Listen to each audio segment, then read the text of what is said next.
الدنيا والدين والصلاة والسلام على أشرف الأنبياء والمرسلين وعلى آله وصحبه أجمعين أما بعد. Yang saya hormati Ustaz Hamsyi Ali, Ustaz Irfan, betul? Bapak, Ibu, kayaknya di sini banyak ibu-ibu ya. Sehat semua ibu? Masya Allah, luar biasa. Sejak tadi pagi sampai hari ini, Masya Allah, selalu memadati majelis-majelis ilmu. Saya selalu mengucapkan terima kasih karena saya diizinkan oleh Allah menginjak bumi Allah ini. Ini pertama kali saya ke Amerika. Terima kasih Insa untuk undangannya dan bahagia sekali bertemu dengan ibu-ibu ini secara langsung. Ataupun ada bapak-bapak di ujung sana, saya nggak kelihatan. Baik, ada Pak? Mana bapak-bapak? Oh, di situ. Baik, Masya Allah. Ibu-ibu sehat semuanya? Sudah kenyang ibu-ibu? Baik, hari ini tadi saya diberikan pertanyaan. Kita bahasa Indonesia or English? Bahasa Indonesia, oke. Gado-gado. Jadi saya diberikan pertanyaan tentang cerita hidup. Mungkin singkat saja, karena saya juga mau belajar dengan Ustaz Hamsyi Ali. Saya lahir dan besar di Batam, Kepulauan Riau. Ada yang orang Kepulauan Riau di sini? Masya Allah. Ayah saya Jawa, ibu saya Palembang sebetulnya. Hanya saja lahir di Kepulauan Riau. 16 tahun saya di sana, kemudian saya pindah ke Jakarta di usia 16 tahun. Singkatnya, saya mengikuti berbagai macam casting dan audisi. Pada saat itu sejak kecil cita-citanya mau jadi artis, Ustaz. Bukan jadi yang lain-lain. Kenapa jadi artis? Suka dengan dunia akting, dunia seni, senang. Akhirnya singkat cerita pergi ke Jakarta dan ternyata untuk menjadi seseorang yang populer itu ada banyak cara. Cara yang betul dan cara yang salah. Cara yang salah macam-macam. Suap menyuap, gaul dengan orang yang punya pengaruh dan sebagainya. Anak daerah pada saat itu usia 16 tahun, alhamdulillah Allah jaga dengan memegang prinsip-prinsip yang sudah dibekali ibu dan ayah sejak di rumah. Singkatnya akhirnya mengikuti berbagai macam casting dan ratusan kali casting semuanya gagal total. Saya pernah mengatakan pada ibu saya, tolong lihat Oki ibu di televisi karena ada Oki sebentar lagi. Namanya orang daerah. Pada saat itu ibu saya bercerita kepada seluruh tetangga-tetangga Oki muncul di TV. Tapi ternyata yang muncul kaki saya saja ibu-ibu sekalian. Dan saya yang tahu itu kaki saya, nggak ada yang tahu. Namanya juga jadi figuran ya. Nggak ada orang langsung ke atas, semuanya dari bawah. Kemudian akhirnya ibu saya dikatakan oleh dokter memiliki penyakit autoimun, pemphigus vulgaris, penyakit kulit yang langka. Mungkin Yomunisa kemarin saya sempat cerita sedikit, yang membuat ibu saya harus dibawa ke Jakarta. Kulitnya melepuh seperti orang habis terbakar, yang kalau bajunya diangkat, kulitnya ikut terangkat. Jadi saya harus merawat ibu saya selama berbulan-bulan di rumah sakit di Jakarta, dan saya hapus mimpi itu menjadi seorang artis. Lalu ada audisi ketika Cinta Bertasbih tahun 2008, 12 tahun yang lalu. Pada saat itu di rumah sakit ketika merawat ibu saya sudah pakai jilbab. Dan saya mengatakan, oke, saya mau jadi anak yang baik untuk ibu saya, anak yang salihah untuk ibu saya, dan saya fokus untuk merawat ibu saya dan fokus untuk masuk ke Universitas Indonesia pada saat itu, universitas impian saya. Akhirnya ada audisi ketika Cinta Bertasbih yang Ustadz Habibur Rahman El-Sirazi mungkin sering kemari dalam acara IMSA. Masya Allah, film itu sebenarnya novelnya sudah saya baca setahun yang lalu saat saya di rumah sakit, dan saya katakan saya mau jadi seperti ini. I wanna be Alta Funisa, Ana Alta Funisa in the real life, di kehidupan yang nyata.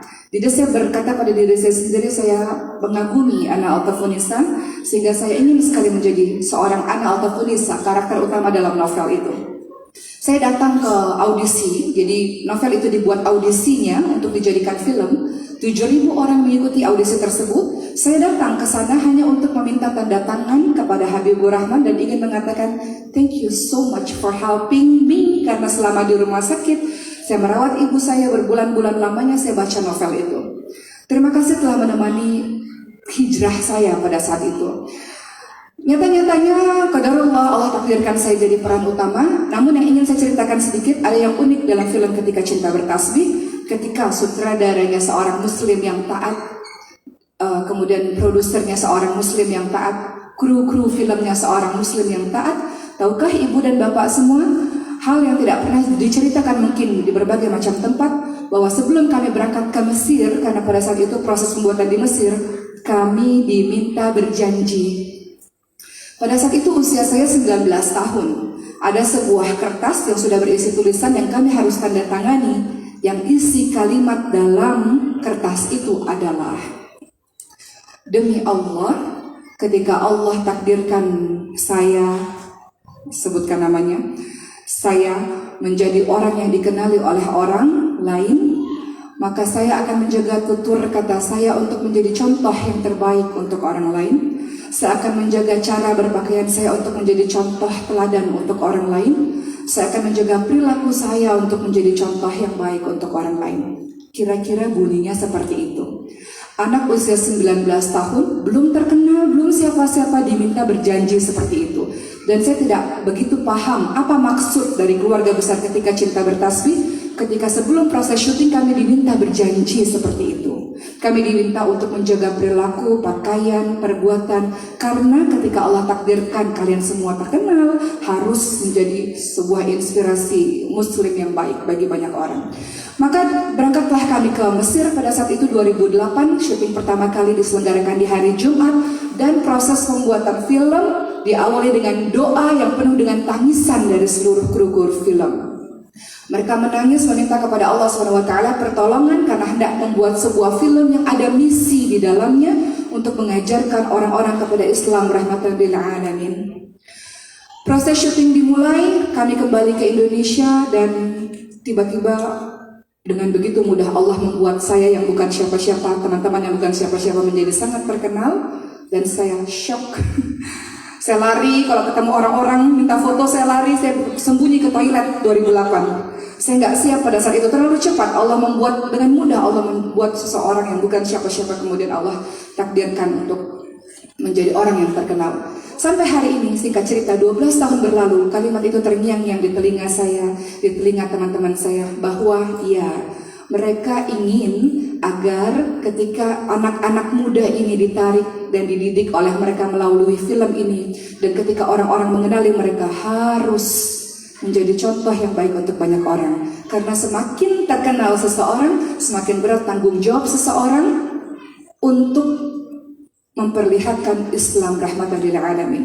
Maka berangkat dari kalimat itu, disinilah sekarang saya berada, bahwa ternyata mereka tidak mempersiapkan seorang selebritis, tapi mereka mempersiapkan seorang yang bisa memberitahu orang lain mengenai Islam melalui film, melalui sinetron, dengan cara yang mungkin lebih mudah. Karena tidak semua orang suka ke masjid, tidak semua orang suka baca buku, tapi ketika mereka nonton film tanpa sadar, mereka mendapatkan nilai-nilai Islam itu. Maka disinilah kami berada. 12 tahun berlalu, sampai hari ini kami masih bersilaturahmi dengan teman-teman mahasiswa Indonesia Mesir yang dulu membantu, masih bersilaturahmi dengan para kru-kru. Sebelum saya berangkat ke Amerika, masih bersilaturahmi dengan mereka. Siapa yang membuat cinta itu terus kokoh di antara kami, padahal film itu sudah 12 tahun yang lalu, adalah Allah SWT yang menyatukan hati-hati kita semua karena kecintaan yang sama kepada Allah SWT.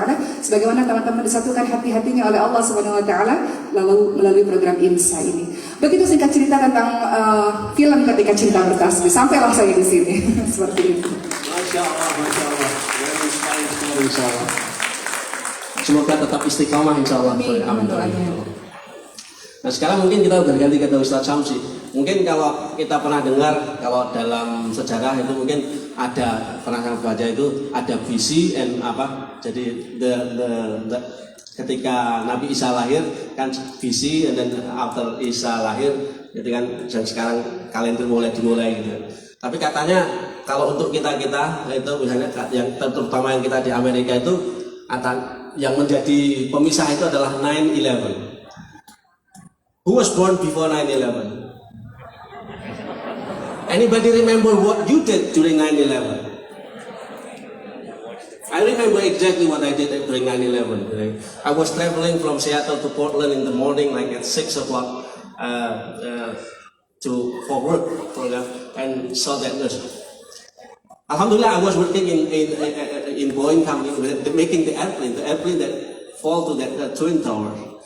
So that's a sad story, inshallah. But tonight, inshallah, we'll also learn about Imam Samsi Ali.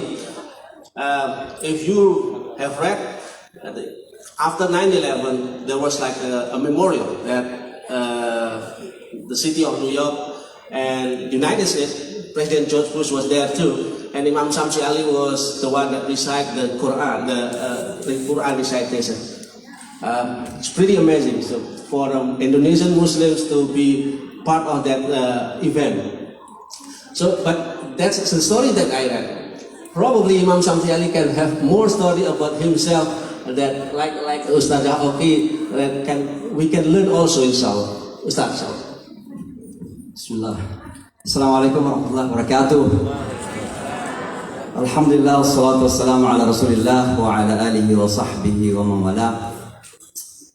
Let me begin by asking, how many of you are non-Indonesian speakings here tonight? 1, 2. If there are more than 10, I will be speaking in English. But there are only 3 people. Alright, I will try to speak in English, by the way. English? Alright. I would like first to thank Ustadha Oki for this gracious visit and this opportunity to learn from her tonight. She is well known as an actress, but I think what we need to know that she is an Ustadha is more important than just an actress. She is an Ustadha. And for me, it is more honorable, more respected, even more beneficial just being known as an artist. She is, mashallah, someone that we are looking, a kind of a role model, particularly for our youngsters, millennials these days. So let me begin by saying that we are living in what's so-called interconnected world, globalized world. And global world is being identified by at least 3 main characteristics. This is just the beginning, before the story. Number 1, speed. Everything is about speed. Speed of information, speed of transportation. You can imagine Facebook, Instagram, TikTok. Everything is being speedy. This is number 1. In other words, in order for us Muslim to become influential and be able to influence others, we must be speedy. We must be in the front line. That's the meaning. The second characteristic of globalized world, that this world is being characterized by what I call interconnectedness. That almost between nations, between peoples, between countries, there is no more barriers. Don't think that when your children are going into their rooms and they close the door, don't think that they are not traveling anywhere. They are traveling the world. Because the moment they enter into social media, they are communicating with Chinese, with Korean, with Japanese, with Europeans. They are going everywhere. That is the interconnected world that we are living at the moment. So Muslims must be well prepared to interconnect with other people. We are not living alone. We are not living alone. This is number 2. Number 3, we are living in a very deeply competitive world, competition. Every segment of life is about competition, economically, politically, militarily, including da'wah field. Brothers and sisters, don't think that da'wah is not a competition. We are competing because Shaitan, Iblis is making da'wah too. Yadu'ukum ila nar. So we are competing with shayateen. I have a video where while I was leading Salat, the missionary came to our masjid distributing pamphlet. And we don't have any right to say no, because they have freedom to do here in America. Freedom of religion, man. Okay, so it's very important, let them do it. But the point is that we are competing with them. One day there's an American guy, white American, came to my office when I had an office near Times Square, Nusantara Foundation office. He came to my office and he said, I wanted to learn about Indonesian culture. I said, why you wanted to learn Indonesian culture? He said, I wanted to visit Indonesia. For how long? Between 6 to 8 months. It's too long. But from the way he spoke, from his face, I knew that he was a missionary. I'm from Makassar. We are very open. Jadi kita apa adanya. So, are you a missionary? And he was smiling. He said, yes. Oh, don't worry. Do not be scared. I'm not going to kill you, by the way. But you have to know I am also a missionary. I am a missionary. My mission is to bring Islam to America, inshallah ta'ala, and showing the American people what Islam is all about. But I reminded him, if you go to Indonesia, follow regulations. Follow the regulations, as I do follow the regulations in America. But let me just tell you, possibly if you go to Indonesia, you're going to comfort those who are, I'm sorry to say, those who are not educated, those who are poor in villages. But you have to know, here in America, by the grace of Allah subhanahu wa ta'ala, I was blessed enough to guide some people who are more educated, off economically, popular, alhamdulillah. So I said to him, let's exchange. That is the competition, brothers and sisters. So everything is about competition. This is a mind that basically pushes me to put myself in the front line to do something for Islam. And in order for us to be in public, there are some reasons. Number one, there must be an opportunity or opportunities. For me personally, the opportunity was 9/11. Imagine I came to this country in 1996, December 1996. And the 9/11 tragic event happened in 2001. It means like 5 years. My English was Makassar's American English. But you know what? When I arrived in this country, one of the most important priorities that I have is about interfaith dialogue. So I reach out to churches, I reach out to religious leaders, I reach out to my neighbors. And because of that, the city of New York knew me, that there is someone who is a Muslim but different. Why is different? Not only that his face is different. Why is different? Because in America, there is a stereotypical mind says that Muslims must be hidung mancung. If your hidung is a little bit mancung ke dalam, it means your iman is less, right? So this one is different. Why is different? It's not about my face basically. It's about because my priority is building bridges with other people around us. It's about interfaith dialogue. So when 9/11 happened, the city of New York invited me to represent the Muslim community. Number one, it is just a day after 9/11. There is a press conference called Religious Leaders Response. So the response of the religious leaders about what has happened a day before. You can imagine, my brothers and sisters, CNN, Fox News, NBC, ABC, every national and international TV is in front of us. And here someone came from Sulawesi. He doesn't speak English well, and he must be the one who represented the Muslim community. What I have to do? Well, I don't have anything in mind. But believe me, I must build a self-confidence. Do you know why? Number one, because I do trust that I do represent the truth.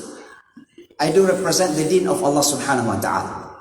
Why I have to be fearful? Why I have to be scared? Number one, this is the first reason. The second reason, because I do believe that I did represent the largest Muslim country behind me.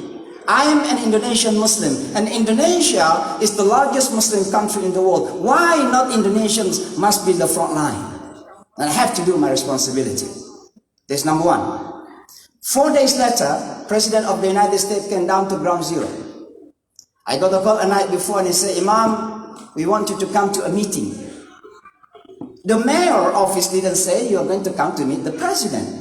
They simply say, Imam, we are going to have a meeting tomorrow and we want you to represent the Muslim community.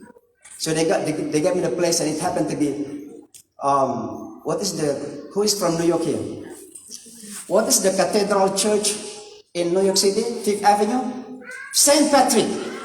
St. Patrick. So the meeting was at the St. Patrick Cathedral, the biggest church in New York City. I came, there's a lot of security. I asked the people what happened. Nobody told me what's going to happen. So they searched everything. There is no cell at that time. So I entered into the room. I was sitting, all religious leaders there. Jewish, Christians, Catholics, everybody. And there are only 2 imams. One Afro-American and myself. So I was sitting there, waiting for the meeting. And all of a sudden, the President of the United States entered into the room. So I was protesting. why you didn't tell me? Because if you told me, at least that I would prepare my outfit. I was pakai baju payama, koko. Tidak pakai songkol lagi, karena I was worried if the people will identify me as Muslim. So I said, why you don't tell me? He said, it's a very highly secret, sangat dirahasiakan. Finally, everybody was given a chance to speak to the president, basically to go and shake hands with him. But the president came to us. He came to us one by one. When he came to me, he looked at my face, smiled, and he said, whose child is this?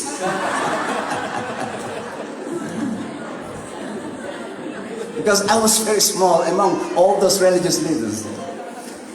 So I shook his hand. I said, Mr. President, my condolence on behalf of the Muslim community. And I do represent the largest Muslim community in the world.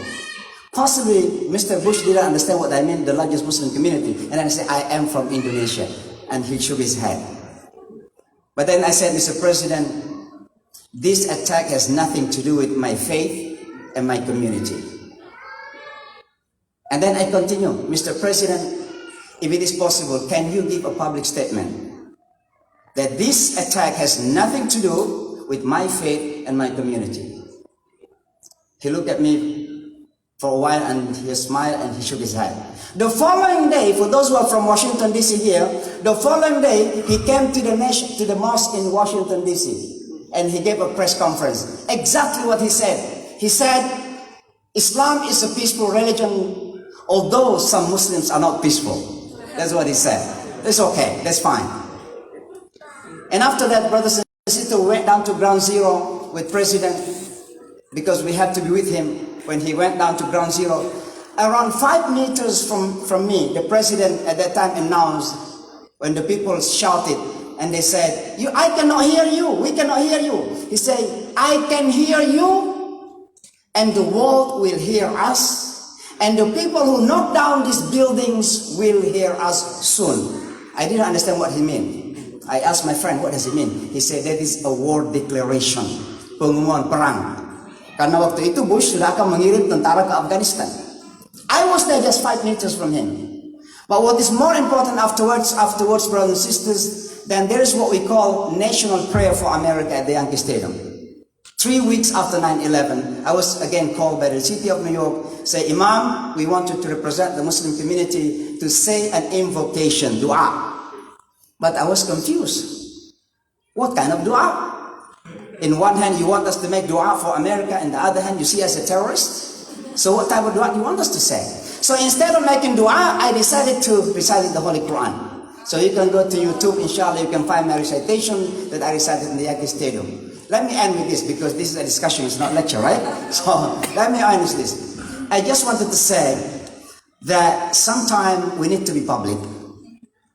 And I would like to encourage, really, I mean sincerely, Indonesian brothers and sisters, you need to be public. Kita di Indonesia ada tradisi monggo, mangga. It's not the time.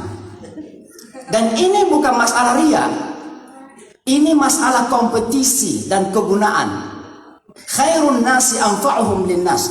The best humans are the most beneficial to others. And we have to be beneficial to others. And the only way to do that when we are appearing. If you're disappearing, what are you going to do? So we have to appear.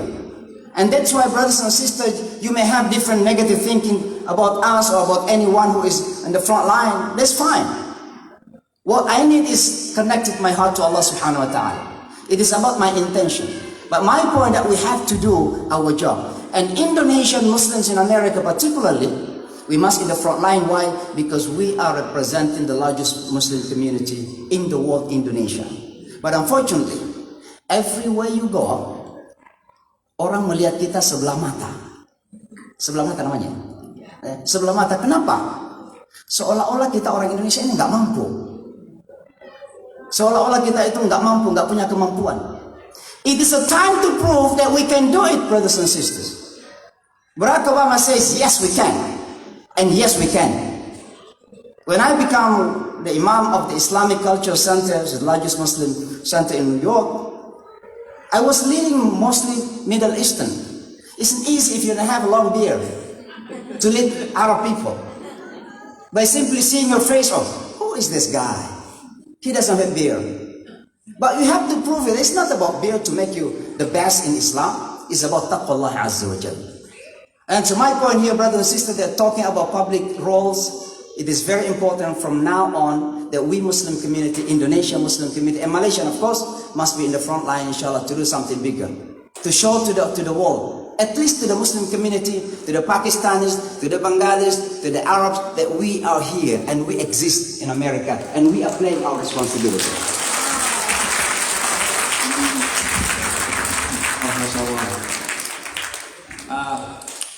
Very nice, very interesting story. I can think of one. So before the program this morning, when I was asked to be the moderator here, saya sempatkan tanya ke anak-anak saya. Saya ini angkatan tadi nanti malam mau jadi hostnya untuk talk show. Gitu. Salah satunya yang satu Ustaz Syamsi Ali. They know Ustaz Syamsi Ali, and the other one is a famous artist in Indonesia.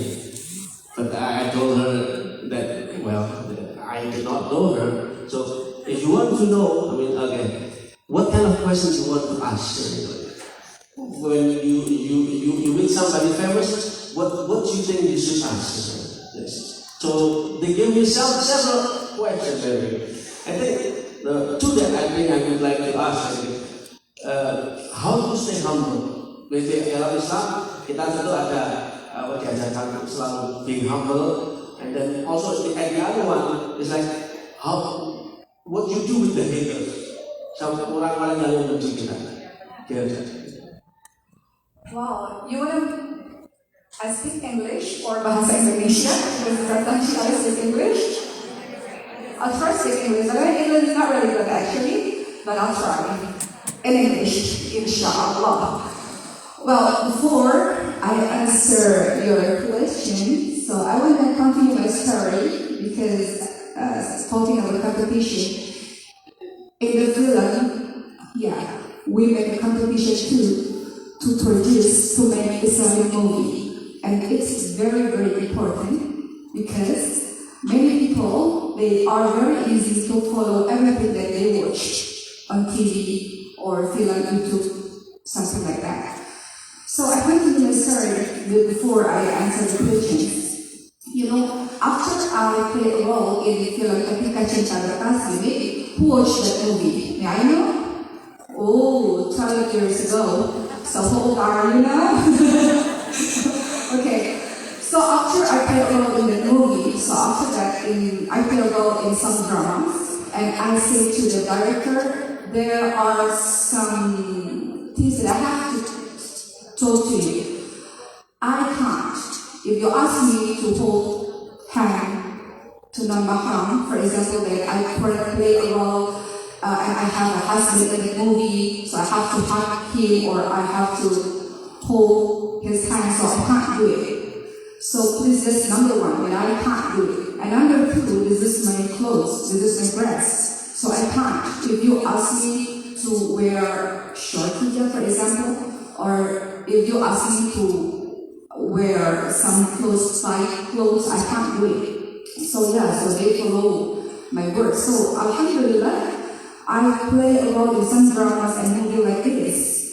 And the important thing that you have to know why I can do like that, I can say like that, because they really want me to play a role in their drama. So that's why they follow my words. But if I don't have quality, so of course, it's very easy for them to say, no, you can't do it. Who are they? So that's why it's very important for us to be a good person in our field, so they can follow our what we want to That's my story. And there is one story that's very important thing too, and I want to share to you. One day, I played a role as an angel in drama for kids. And in that drama, in the script, all kids say, please, my angel, help me. I have a bad the person that very, very annoying, please do something for her or for him or for them. So the kids, they pray to the angel, and the angel is me in the film, in the movie. So I know it's all about Tawheed. It's very, very important. So I say to the director, I can't do it. Can I change the script? And I say, please kids, don't say, please angel help me. And I say, no, you have to say, please Allah help me. So you have to say, please Allah help you. Imagine that drama, and many kids watch that movie. Imagine if there is person that, okay, I will do it, so it's about Tawheed. It's very dangerous for the kids. So that's a big problem actually. So the director called me and says, no, you can't do it because this is the script. And I said, yeah, but I can't do it. I can't let the kids say, yeah, angel, please angel, help me for this and for that. No, it's a big problem for me. So that's why they said, no, you can't play a role in this movie. So it's okay. Because it's very dangerous to kids. So talking about the competition, yeah, we compete each other in Indonesia to make or to produce good film. Actually, I have new film, and I really you guys watch that movie, but yeah, we have to watch in the theater, not here. That's about Islam in Europe actually. How to wear hijab, how to pray, how to be a mu'alaf. Actually, that's a very good film. Inshallah in Indonesia 2022 in January, but unfortunately we can't watch here, but that's the movie too, and I am very, very happy because the director asked me to write in the script. If you want to say something in the script, please just say it or just write it and you can say it on the movie. So I think that's a big opportunity for me to say something about Islam because they trust me to say everything that I want to say in that movie. Imagine that I'm a talent actually, I'm an actress by the way in that movie, but they asked me, I trust you, okay, so you can tell everything on the movie, you can say everything about da'wah, you can say everything. So like up to me, I can say everything. So yeah, that's perjuangan in Indonesia through the movie. So please pray for us because if we can produce Islamic movies and many people watch Islamic movies, so we can change the trend. Now the trend, there are a lot of movies that I can say there's no Islamic values on that movie. So that's very dangerous if there are many people watch this movie, especially for the teenagers. Yeah, that's our perjuangan in Indonesia through the movie. So I can answer about how to be a humble person. So about the humble person, the first is in our mindset kita ini adalah hamba Allah, ya Abdullah, hamba Allah. We have different roles in our life. Maybe Allah make you as a doctor or make you a lawyer, actress, or name it, everything. But you have to remember that you just hamba Allah. You are hamba Allah. Hamba Allah punya tugas. Apa tugasnya? Tugasnya adalah sebagai hamba Allah, khaira ummah, the best ummah, seperti Ustaz Samsi Ali bilang, ukhrijat linnas ta'muruna bil ma'ruf wa tanhauna 'anil munkar. Kamu sekalian adalah umat terbaik yang dilahirkan untuk manusia, bertugas untuk mengajak manusia pada kebaikan, mencegah manusia kepada kemungkaran. Atau surah Al-Asr yang teman-teman sering baca, A'udzubillahi minasyaitonir rajim, punya tugas juga. Wal 'asr innal insana lafi khusr illa alladziina amanu wa 'amilus salihati wa tawassaw bil haqq wa tawassaw bis sabr. Demi masa manusia berada dalam kerugian kecuali mereka yang beriman, beramal saleh, mereka yang dakwah. Dua hal belakangnya adalah dakwah. Jadi kalau di mindset kita adalah Abdullah, kita hamba Allah, dan kita tahu kita punya tugas adalah untuk mengajak manusia pada kebaikan, mencegah manusia kepada kemungkaran, maka harus humble.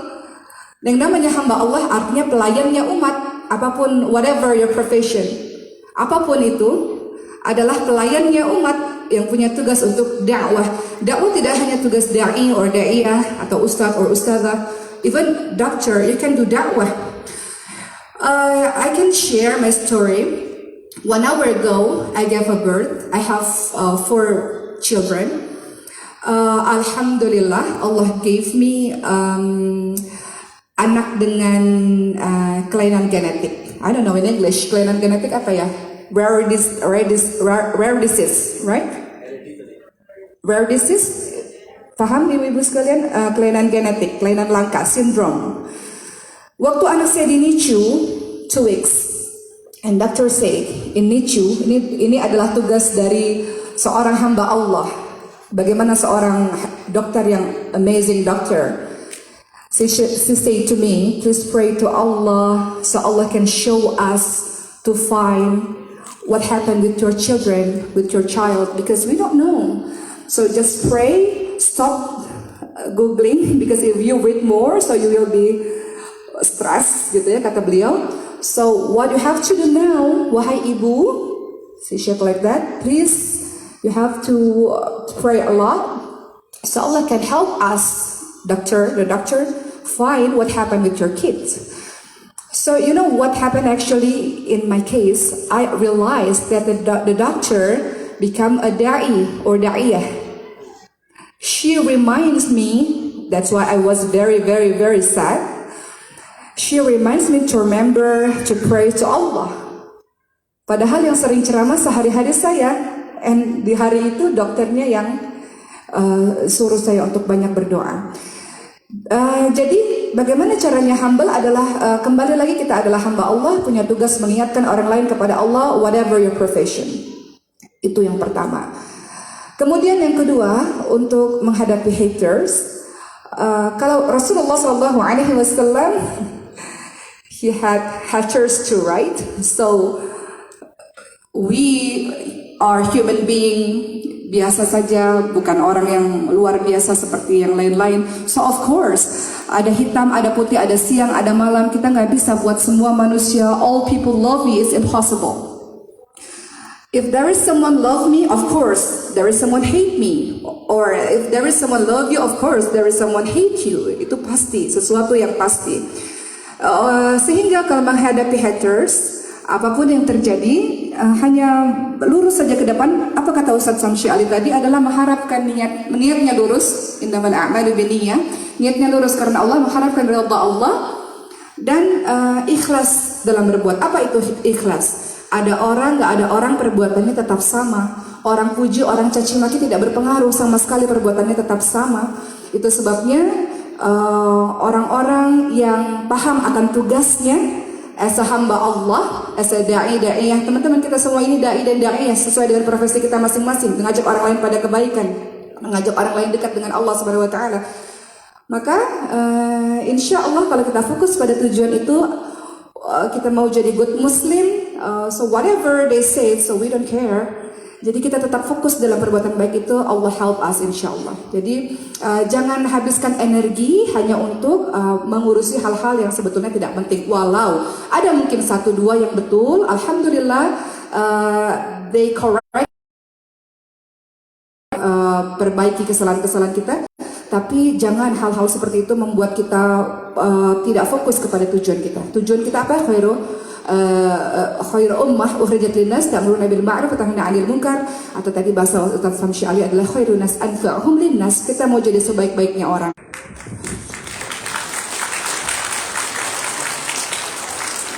Ya, jadi since Ustazah Oki spoke in English, I will be speaking in Indonesia right now. Since last few years, IMSA always give me English sessions. Dan saya khawatir kalau bahasa Inggris terus nanti tiba-tiba hidung saya mancung, kulit saya jadi putih, mata saya jadi biru gitu ya, berambut pirang, jadi bulan nantinya. Jadi begini Bapak dan Ibu sekalian, tuntutan untuk kita tampil sebagai public figure ini memang di satu sisi tantangan, di sisi lain juga godaan.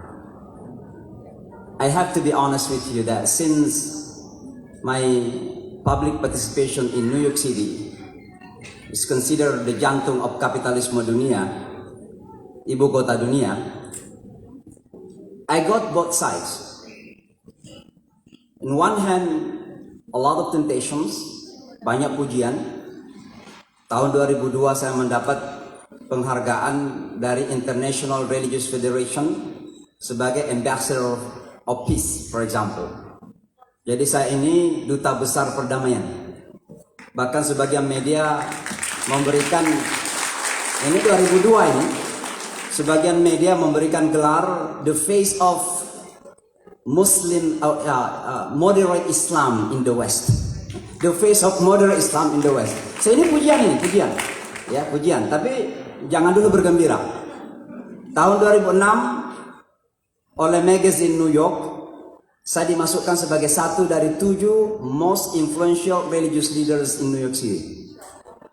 Tahun 2009 saya mendapat penghargaan Ellis Island Honor Award. Baru 2 orang Islam, Muhammad Ali dan ada tengahnya Syamsi, dan 1 Muhammad Ali lagi. Jadi 2 Muhammad Ali sudah dapat. Kalau Bapak dan Ibu jalan-jalan ke Ellis Island dekat Liberty, itu ada nama kita di sana. Ya. Itu tahun 2009. Ini godaan. Ya. Bukan cuma itu Bapak dan Ibu. Ketika saya memulai dialog dengan masyarakat Yahudi tahun 2005, dan ini tidak sengaja sebenarnya. Saya pertama kali ketemu dengan pendeta Yahudi itu ketika membaca Quran di Yankee Stadium tadi. Dari kejauhan ada seorang pendeta Yahudi melihat saya sambil tersenyum-senyum gitu. Tiba-tiba beliau datang, "Are you from Indonesia?" Saya, "Iya." "Oh, I like Indonesia. Saya suka Indonesia." "Why?" "I have a friend in Indonesia." "Who is your friend?" "Gus Dur." Nah, rupanya itu Arthur Schneier namanya, ya. Jadi yang punya sinagog Yahudi historik di Manhattan, yang Paus Benedict berkunjung ke situ, itu temannya Gus Dur. Ini pendeta Yahudi pertama saya ketemu. Tahun 2005 ketika Paus Yohanes meninggal dunia, saya diundang oleh televisi CBS untuk diinterview tentang Paus Yohanes Interfaith Outreach from Non-Christian Perspective. Saya mewakili Islam, lalu ada pendeta Yahudi di situ. Datanglah kita ke studio, saya mau jabat tangan, nggak mau jabat tangan sama pendeta itu. That's fine. Nggak mau melihat muka saya bahkan. Setelah selesai wawancara, saya kasih kartu. 6 bulan kemudian, pendeta ini menelpon saya, pendeta Yahudi, Rabai. Dia menelpon saya, "Imam, I wanted to meet with you." "Okay, let's meet."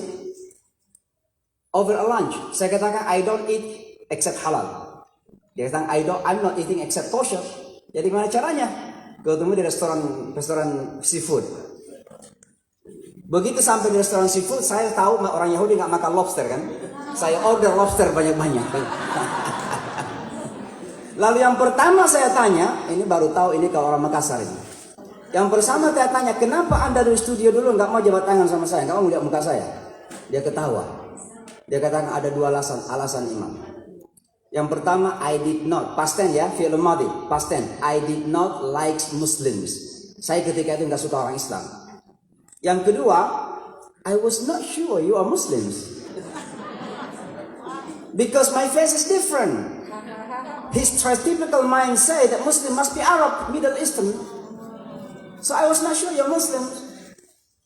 So I say, "Okay, why you want to meet with me right now?" He said, "Because I've seen you several times on TV, and looks like you are a good ambassador for your faith, for your Islam, for your religion." So okay, so kita mulai berdialog sama dia. Singkat cerita, saya nggak mau cerita ini. Inilah teman yang kemudian yang tidak mau jabat tangan, tidak mau melihat muka saya. Kita menulis buku bersama, pengantarnya Bill Clinton. Ada buku saya itu, silakan saya promosi ya, silakan dicari di Amazon. Sons of Abraham, Issues Unite and Divide Jews and Muslims. Sudah diterjemahkan ke dalam bahasa Indonesia, dan sekarang ini alhamdulillah sudah diterjemahkan ke dalam bahasa Perancis, sudah akan terbit, bahasa Arab insya Allah, kemudian bahasa Hebrew dan bahasa Rusia. Buku kita itu. Nah, maksud saya begini. Di satu sisi kita punya godaan yang banyak. Wah, kita bisa merasa hebat, merasa tinggi. Saya juga masuk 4 tahun berturut-turut sebagai one of the 500 most influential Muslims in the world. 4 tahun berturut-turut. Ya, bersama-sama Pak Jokowi lah dari Indonesia gitu. Akhil Sirat juga, Din Syamsuddin gitu loh. Ya. 4 tahun berturut-turut. Jadi ini godaan ini. Nah, kalau kita mendapat godaan seperti itu, ini Bapak dan Ibu urusannya bukan bagi orang lain, urusannya di hati kita sendiri. Kira-kira kita bagaimana merespon gitu. Maka di hadapan kita ketika kita tampil di publik itu ada 2 kemungkinan.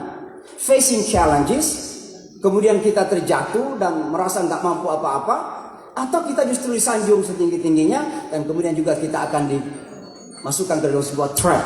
Apa itu trap itu? Perangkap. Sehingga kita merasa paling hebat, merasa angkuh. Tapi saya harus akui begini Bapak dan Ibu. Pertama, saya ini kebetulan memang dari kecil rebellious. Saya ini kalau tidak nakal waktu kecil nggak masuk pesantren. Dari saya sedikit nakal, sering berkelahi Pak. Kalau Bapak Ibu lihat ini sampai sekarang, lihat tangan saya ini patah dulu gara-gara berkelahi. Ya. Dan saya keluar pertama kali dari Sulawesi itu mengikuti kejuaraan silat nasional di Bandung dan juara 2 nasional. Jadi jangan coba-coba kecil-kecil begini gitu. Nah, saya menyebutkan ini kenapa? Karena mohon maaf, terkadang orang sombong itu perlu sedekah. Ketika saya menjadi imam di Islamic Center, mohon maaf, yang kita imamin ini kan banyak teman-teman dari Timur Tengah. Kebetulan orang Indonesia imamin kita, ya. Terpaksa sedekah kepada kita harus memperlihatkan seolah kita sombong. Memang harus begitu. So kalau kita tidak intimidasi, kita direndahkan. Dan itulah saya, apa adanya saja. Dan saya tampilkan kepada teman-teman. Itulah sebabnya saya juga memimpin apa yang disebut dengan Muslim Day Parade in New York City. Itu dari tahun 98. Baru 2 tahun saya di kota New York, saya sudah menjadi chairman dari Muslim Day Parade itu, tahun 98. Tahun 2001 nggak ada parade karena akhir September. Kita nggak berani tahun itu. Tahun 2002 tidak ada yang berani, saya ambil sebagai chairman. Muslim Day Parade. Itu kita mengadakan pawai besar-besaran. Ya sekitar 5.000-7.000 orang di jalan. Kita mulai dengan salat zuhur. Dan kita berakhir dengan beberapa penampilan budaya Islam. Yang biasa dihadiri oleh wali kota New York. Bapak dan Ibu, apa yang kita lakukan ini kalau masalah riya segala macam itu biarlah antara seseorang itu dan Allah. Karena riya itu nggak ada orang yang tahu. Riya itu terkadang merasa paling riya pun itu sudah riya. Ya. Saya paling riya, paling menunduk, tapi sebenarnya dalam hatinya mengatakan saya paling riya. Itu sudah riya itu. Berhati-hati. Jadi riya itu sesuatu yang nggak bisa keterka. Biarlah seseorang itu antara dia dan Allah Subhanahu Wa Taala. Yang kita nilai apa yang dia lakukan gitu. Itu sangat penting sekali kita pegang itu. Supaya kita tidak selalu suudzon kepada orang. Ketika tahun 2001 ini kan yang menjadi wali kota di New York itu namanya Michael Bloomberg ya. Michael Bloomberg, Giuliani udah selesai lah. Nah Michael Bloomberg ini Yahudi, bilioner, orang kaya. Tapi secara pribadi sangat baik sekali. Sehingga saya sendiri sangat dekat dengan beliau. Jadi kalau Google Syamsi Ali Michael Bloomberg ya masih ada lah foto-foto di... Banyak teman-teman itu mencari biodata saya dari Google. Makanya tadi introduction saya di first session beda dengan yang di second session itu. Karena masing-masing mencari Syamsi Ali di Google gitu. Dapat macam-macam itu Syamsi Ali di Google. Ya. Jadi adalah foto saya Michael Bloomberg. Nah apa yang terjadi Michael Bloomberg? Waktu dia akan maju untuk 3 term. Karena beliau itu satu-satunya wali kota 3 periode. Semua wali kota New York 2 periode kecuali Michael Bloomberg. Jadi waktu dia putuskan mau maju untuk 3 periode, dia undang beberapa orang, hanya 7 orang. Ada dari pendidikan, ada dari bisnis, ada dari kultur budaya artis waktu itu, dan ada dari agama. Yang dari agama itu saya yang diundang. Bukan Islam ya, agama semuanya. Saya mewakili itu. Dan beliau bertanya, apakah layak saya maju? Kalau saya sendiri nggak ngomong, karena saya nggak mau mengatakan layak atau tidak gitu. Saya nggak tahu. Biarlah rakyat New York yang menentukan. Tapi intinya adalah karena kedekatan ini menjadikan Michael Bloomberg itu pernah datang untuk menyampaikan terima kasih kepada masyarakat muslim yang menyangka orang Islam memilih dia. Karena kemenangnya 75%. Datang ke Islamic Center menyampaikan terima kasih. Setelah saya khutbah Jumat, karena dia ikut mendengarkan khutbah Jumat, disiapkan kursi duduk di depan, paling depan. Setelah saya khutbah di 96 itu, kalau Bapak dari kota New York, lihat mimbarnya kan tinggi ya. Saya turun, saya katakan Mr. Mayor, we are going to pray. Can you sit on the other side? And after the prayer you can come and give speech. Dia katakan, no, I want to pray too. Jadi Michael Bloomberg itu sudah jadi jamaah saya. Sudah jadi jamaah saya itu. Nah, dan satu-satunya masjid yang dikunjungi ketika berakhir tugasnya sebagai wali kota adalah Jamaica Muslim Center. Karena beliau tahu ketika itu saya di Jamaica Muslim Center. Nah ini adalah beberapa hal yang perlu kita sampaikan bahwa apa yang kita lakukan itu, ya, tampil di publik itu harus ada result oriented. Tujuannya harus jelas. Saya bukan artis tapi mohon maaf ke teman-teman dari LA, saya pernah ke Hollywood gitu, memberikan ceramah. Ya, sekitar 6 tahun atau 7 tahun yang lalu, saya diundang sama Russell Simmons. Russell Simmons ya, hip hop mogul, raja hip hop. Jadi saya diundang bersama pendeta tadi ini. Kebetulan beliau itu chairman dari Foundation for Ethnic Understanding yang bekerja sama dengan Nusantara Foundation dalam beberapa interfaith. Maka saya diundang ke Hollywood. Jadi ada foto saya bersama PDD itu. Walaupun cuma itu saja, karena ada beberapa kita nggak sempat ambil foto lah. Tapi ada dengan PDD, ada mungkin di Instagram saya bisa lihat itu. Ini beberapa hal yang kita lakukan ya Bapak dan Ibu sekalian. Dan sekali lagi, kita berusaha melakukan ini pertama karena itu kewajiban Islam kita.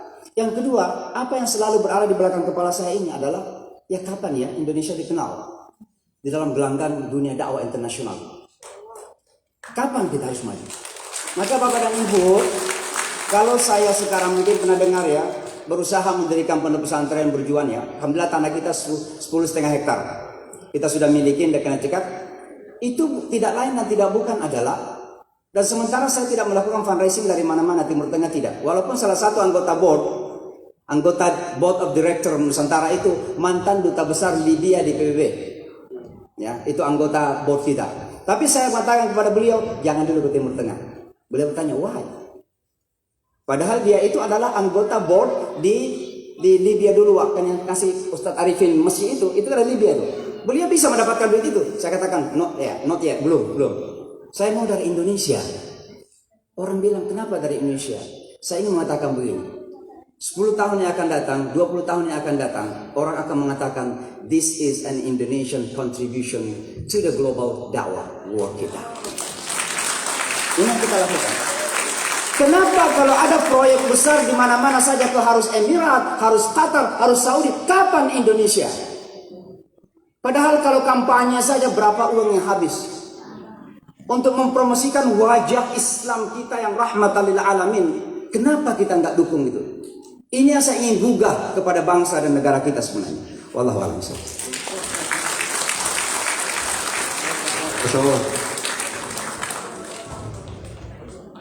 I just check my time.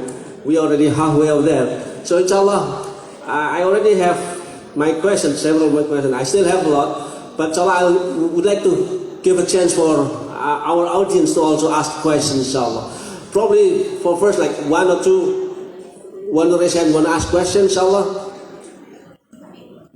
One over there, okay. Ibu-ibu ada yang mau tanya? Pakai bahasa Indonesia boleh?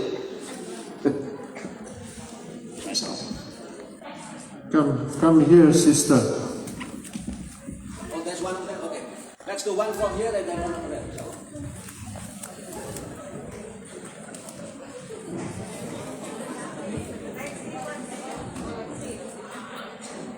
Assalamualaikum.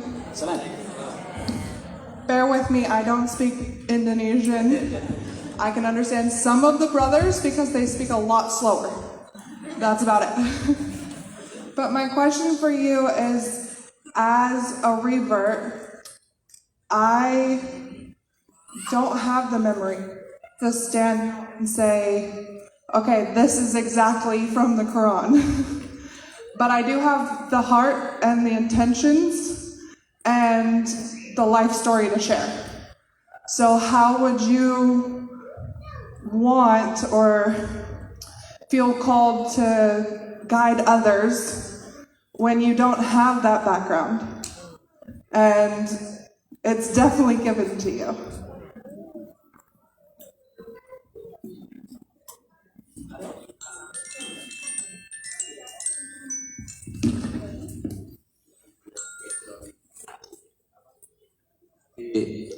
Punya backgroundnya dia convert gitu kan, jadi non Muslim ke Muslim. Oke. Mungkin Ustaz Samsul mungkin. Thank you very much. What's your name? Lexi. Welcome, Lexi. Wonderful. MashaAllah. It's great. Nice to meet you, sister. And thank you. First of all, you have to know that the moment you declare La ilaha illallah, it means you are da'i. You're the one who is representing Al-Islam. Islamic representation is not only by speeches, not only by lecturing. And I used to say that da'wah, lecture, as a segment, a part of da'wah, is less than 20%. What is most important in da'wah is about being a role model. When I came to New York for the first time, I still remember my brothers were here from New York. We didn't go out to lecture people. What we did, we invite some to come to our masjid. At that time, our mosque is very humble, called Masjid Al-Hikmah. Some of our brothers from Masjid Al-Hikmah here. It looks like mosque. It was not even looking a mosque at that time. It was a storage. We invite our neighbors to come, prepare some tea, some cookies, smiling to them, and they began to ask questions. Who are you? And we said, we are Muslims. They began to be confused. Why they confused? Say, Muslims, we just watched on the TV yesterday, Muslims are scary people. These people are not scary. These people are smiling. Not only smiling, they are giving us free coffee. Nothing is free in America. You know that. Capitalistic country. But you give them coffee, you give them cookies. That's a dawah. And then they began to ask, what is this? It means the building. At that time, our mosque is not called mosque, not Masjid Al-Hikmah. It was called Indonesian Cultural Center. So we say, this is a Muslim church.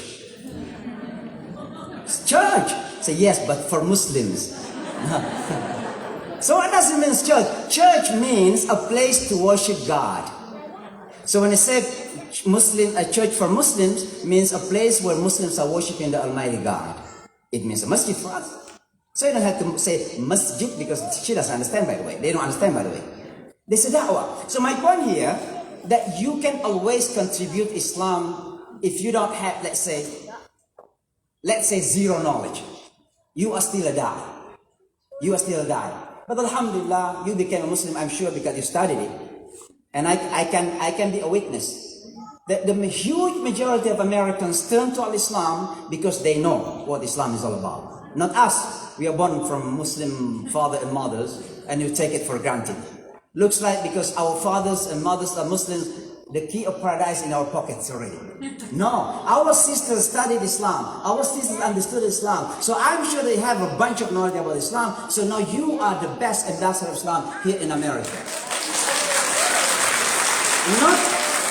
Not only because of your knowledge about Quran and Hadith, but what is most important is because of your knowledge about the culture in America, the language in America, social circumstances in America, political circumstances in America. You know it. So you are the best da'i in America, not us.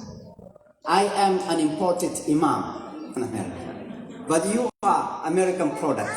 So you're the best, da'wah, inshallah. So you can do it, inshallah, sister. And we are all learning. I'm learning, you are learning. Everyone is in the process of learning Islam, inshallah, to become better. Inshallah. Good luck to you.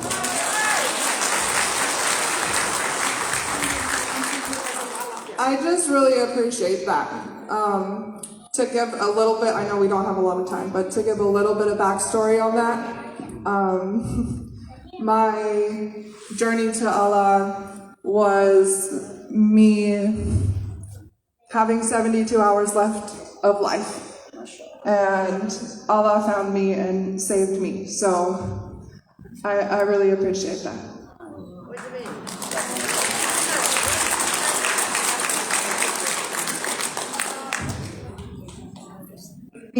Sorry, I just want to say that أحبك في الله, you know, that means I love you because Allah. So, you know, we can do da'wah with every way. Da'wah is not about we talk on the stage and talk everything, not like that, but how you wear, how you act to everybody without talking. So everybody can see you as a Muslim with what you wear, what you act, like that. So I think it's not for mu'alaf, but also for us. Surah Al-Mujadalah 11, I think. The first that you have to have in your life is iman, that the first. And the second is learn, iqra, learn everything. So mu'allaf, of course, they learn so they can know Islam. Sometimes mu'allaf know Islam deeper than Muslim, sometimes because they learn. And for us, we have to learn every day. You read Quran every day, right? But don't forget to read Quran and also read Tadabbur Quran. And you can ask to many ustadah about how to tadabbur Quran. And if you try to understand what in Quran and also in Hadith, and also Sirah. Sirah is very, very important. We have to know Sirah. We have to know the history of Rasulullah sallallahu alaihi wasallam or Sahaba. We have to know their history or Sirah. After that, we can follow whatever they act, whatever they say in our daily life. So, ahlan wa sahlan in our religion, and inshallah be istiqamah person, and please pray for us too as a Muslim. Thank you so much. Yang dari sana ada? From the right? No? Oke. Tuh, mungkin menyambung dari yang disampaikan Ustaz Oki tadi tentang belajar dan juga tentang guru tadi. Kalau kita tadi kan konteksnya ketika mau jadi famous dan itu, apakah perlu kita ada kayak guru atau mentor gitu? Kalau ya mungkin from your personal experience, siapa gitu yang dan kenapa itu jadi mentor guru? Saya bersyukur kepada Allah Subhanahu wa taala ketika Allah takdirkan saya bermain film. 3 tahun sebelum saya bermain film, saya memakai hijab. Pada saat itu usia saya 16 years old, saya pakai jilbab dan saya belajar Islam pada saat itu. Bayangkan ketika saya menjadi artis dan saya belum tahu Islam banyak. Saya mengikuti berbagai macam casting dan audisi. Saya pindah dari Batam menuju ke Jakarta, ibu kota Indonesia. Pada saat itu belum berhijab sama sekali dan belum tahu Islam secara mendalam, Bapak dan Ibu. Saya ikuti ratusan kali casting 3 tahun. Tidak Allah berikan sama sekali, susah sekali. Setelah itu ibu saya sakit, pemphigus vulgaris nama penyakitnya, penyakit autoimun, dan saya fokus merawat ibu saya. Dan setelah itu saya belajar Islam dan saya lupakan cita-cita menjadi seorang public figure artis, saya lupakan itu. Saya fokus kepada ibu saya dan saya berhijrah. Saya memakai hijab di tahun 2005, usia saya 16 tahun pada masa itu. 3 tahun setelah itu, setelah saya belajar Islam dengan para guru-guru, barulah datang film itu. Jadi kalau flashback, akhirnya saya menjadi tahu kenapa Allah berikan saya menjadi seorang aktris bermain film di usia saya 19 tahun pada saat sudah berhijab. Karena ternyata tanggung jawab dan tugasnya sangat berat. Terlebih dalam film itu, kalau Bapak dan Ibu melihat film itu, saya berperan sebagai seorang yang sekolah di Al-Azhar, S1, S2 di Azhar, anaknya Pak Kiai, punya pesantren dan sebagainya. Sehingga banyak sekali kalimat-kalimat di dalam film tersebut yang mengharuskan saya untuk memahami, menghayati, dan deliver skrip itu supaya orang-orang memahami dan menghayati filmnya. Ternyata kalau teman-teman ingat, mungkin ada ya film bintang film Hollywood saking meresapi peran itu akhirnya di kehidupan nyatanya juga begitu. Siapa itu? Joker ya kalau nggak salah ya. Ya, saking menghayati film tersebut akhirnya jadi depresi, atau mungkin saking menghayati film tersebut di real life-nya jadi begitu. Ternyata itu yang saya alami, teman-teman sekalian. Di tahun 2008 saya bermain film Ketika Cinta Bertasbih, 4 tahun berturut-turut film itu tayang di televisi dan sinetron dan sebagainya. Itu yang kemudian membuat saya berubah haluan kehidupan. Makanya saya bersyukur kepada Allah, Allah takdirkan itu. Film itu menginspirasi hidup saya untuk in the real life saya buat sama. Maka pada saat ini kalau ditanya mengenai aktivitas, tahun 2016 saya dan sahabat-sahabat kita mendirikan sekolah tahfiz. Karena pada saat itu saya bermain film selalu berperan sebagai ustazah, masa itu 2008. Singkatnya akhirnya saya pikir saya kuliah umum, ya saya tidak kuliah agama, tapi karena film itu otomatis saya harus terus berinteraksi dengan Quran, hadis, menyampaikan ceramah dalam film tersebut. Akhirnya pada saat itu di tahun 2011 saya pikir film itu begitu terkena di kehidupan saya. 2011 saya memutuskan untuk masuk ke sekolah tahfiz pada saat itu. Kemudian bersinggungan dengan teman-teman tahfiz ya. Tahun 2016 akhirnya kita buat sendiri lembaga tahfiz tersebut. Jadi seperti yang saya katakan tadi sore teman-teman sekalian, bahwa circle terdekat kita harus orang-orang saleh, circle terdekat kita harus orang-orang yang baik. Setelah itu boleh menyebar untuk mewarnai, bukan untuk diwarnai. Sampai hari ini kalau ditanya, oke, bergaul dengan siapa? Saya bergaul dengan semuanya teman-teman sekalian. Tapi tentu saja kita memiliki prinsip yang kokoh. Dari mana prinsip itu kokoh? Bagaimana keistiqomahan itu bisa ada kalau circle terdekat kita adalah orang-orang yang salih itu? Maka kalau ditanya siapa guru-guru, guru-gurunya banyak. Belajar Islam itu banyak. Belajar Quran aja nggak habis-habis ya. Belajar Quran aja nggak habis-habis. Belajar yang lain-lain nggak habis-habis. Tapi one thing that I realize, if we wanna learn something, be patient.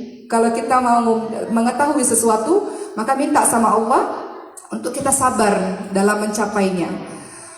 Saya boleh cerita sedikit sekali teman-teman sekalian. Mohon izin, maka banyak juga yang mungkin saya belum ceritakan ini. 2008 saya main film, 2011 saya menulis buku. Saya menceritakan bagaimana pada saat itu saya Allah takdirkan untuk bermain film. Karena 2008 saya sudah pakai long hijab seperti ini. Dan pada saat itu masih aneh. Di lingkungan hiburan itu masih aneh. Saya sering sekali dilihat dari atas ke bawah ke atas, kamu pakai pakaian Arab ya. Seperti itu 2008. Karena pakaian-pakaian seperti ini, hijab panjang itu ada tapi di madrasah, di masjid-masjid, tidak ada di lingkungan dunia hiburan.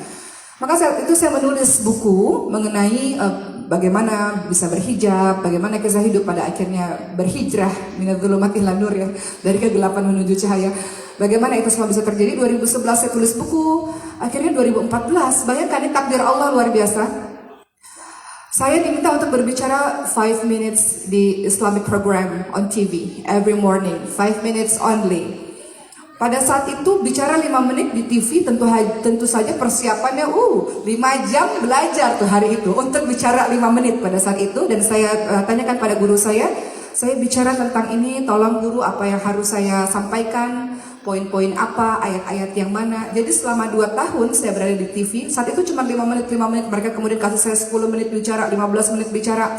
Kemudian akhirnya selama 2 tahun ceramah saya itu dipantau oleh guru saya. Jadi setiap kali selesai acara live on TV, tiap hari itu jam 5 pagi. Kemudian 2 jam kita ceramah, 1,5 jam ceramah itu biasanya selalu dievaluasi oleh guru. Kamu harus bawa yang ini, kisah yang ini, ayat yang ini, hadis yang ini. Itu 2 tahun berturut-turut. Tapi untuk berbicara dalam waktu 5 menit, 10 menit, 15 menit itu butuh persiapan berjam-jam. Saya banyak membaca buku teman-teman sekalian. Dalam sehari membaca buku, menghafalkan berbagai macam ayat hadis atau kisah-kisah itu dalam waktu 5 jam pada saat itu setiap harinya dan dipantau oleh guru. Setelah 2 tahun berlalu, guru saya mengatakan kayaknya sudah mulai bisa jalan, jadi oke silakan jalan. Sampai hari ini tentu tidak pernah berhenti belajar. Kalau teman-teman tanya saya sedang belajar apa? Corona ini menjadi, Masya Allah ya, menjadi kebahagiaan buat saya karena selama Corona itu akhirnya jadi ngambil sanatnya jadi banyak gitu sama guru-guru. Sekarang online ibu-ibu sekalian, jadi gampang sekali kalau kita mengambil sanat dengan para masyaikh, para guru-guru kita di Timur Tengah di mana-mana itu mudah dengan sanat. Dan sekarang kalau ditanya, itu sehari-hari apa? Kalau saya boleh jawab, dalam sehari saya masih sampai hari ini 3 jam untuk belajar bahasa Arab. Sampai hari ini. Artinya kalau kita menyambungkan kembali mengenai tema kita pada hari ini, menjadi seorang da'iyah atau kita berdakwah, tentu saja salah satu caranya adalah tidak boleh berhenti belajar. Dan dakwah itu tidak hanya tugas ustadz dan ustadzah, itu yang harus digarisbawahi. Dakwah itu tugas semua orang apapun profesinya. Dan sebagai seorang muslim tentu tidak bisa menghilangkan Al-Quran dan bahasa Arab sebagai bahasa syurga ya, untuk memahami agama Allah. Dan sampai hari ini saya pun masih belajar untuk itu. Jadi kalau ditanya apakah perlu belajar, harus. Apakah perlu dengan guru, harus. Gak boleh seperti lilin yang menerangi orang banyak tapi diri sendiri terbakar. Ada masa di mana kita mengajar, ada masa di mana kita belajar, ada masa di mana kita membagi, ada masa di mana kita mengisi terus menerus setiap hari. Seperti itu. Wallahu a'lam.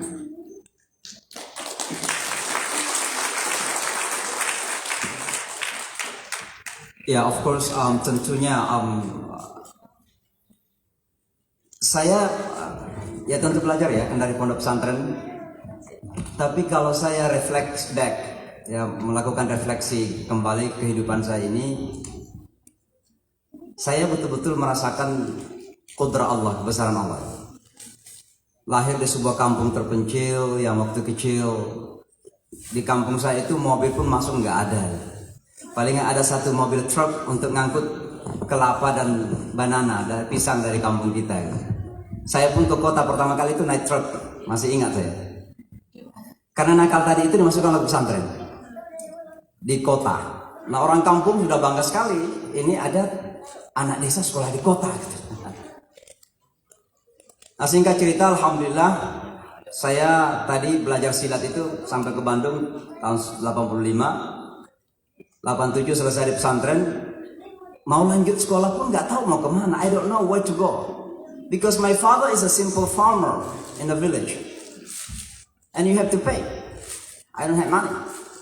So finally I forced myself to stay in the pesantren, and even the director of the pesantren was confused. Why are you still here? I said, I like to stay here. So pesantren mengatakan kalau begitu ngajar saja nak. Ngajarlah saya. 3 bulan kemudian tiba-tiba ada yang datang dari Rabita Alam Islami dari Mekah mencari 2 santri yang disekolahkan ke luar negeri. Saya yang dipilih salah satunya. Allah yang ngatur ya. Dari kampung masuk pesantren, sekarang ke Pakistan. Selesai di Pakistan juga saya bingung. Kembali ke Indonesia, mungkin saya kembali ke pesantren ngajar gitu ya. Lagi dalam keadaan bingung seperti itu, saya waktu itu mengajar di sekolah pengungsi Afghanistan.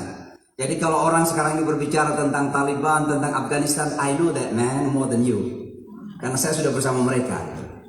Ya, jadi saya nggak bisa digurui sama orang Amerika tentang orang Afghanistan.